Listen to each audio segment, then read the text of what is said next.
Magandang araw po.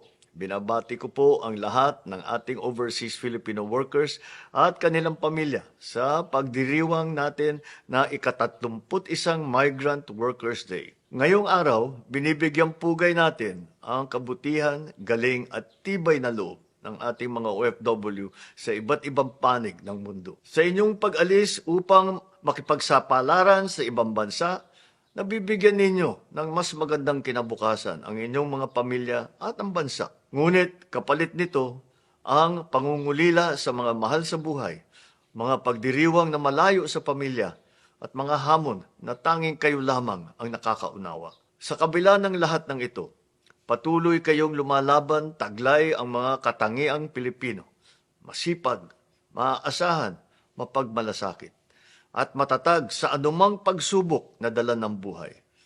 Dahil dito, patuloy namin kayong ipinagmamalaki bilang inyong pamahalaan.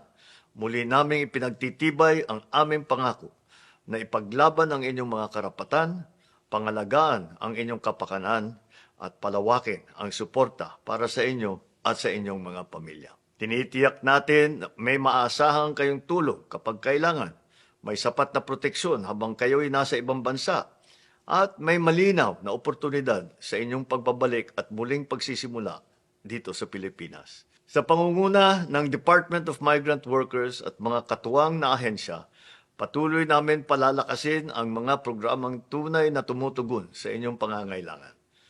Sa bawat Pilipinong manggagawa sa ibayong dagat, maraming salamat. May this Migrant Workers Day remind us that every OFW story is a story of courage, of hope, and of nation building. Sama-sama nating itaguyod ang isang bagong Pilipinas kung saan ang bawat manggagawang Pilipino, saan mang panig ng mundo naroon, ay protektado, may oportunidad at may dangal.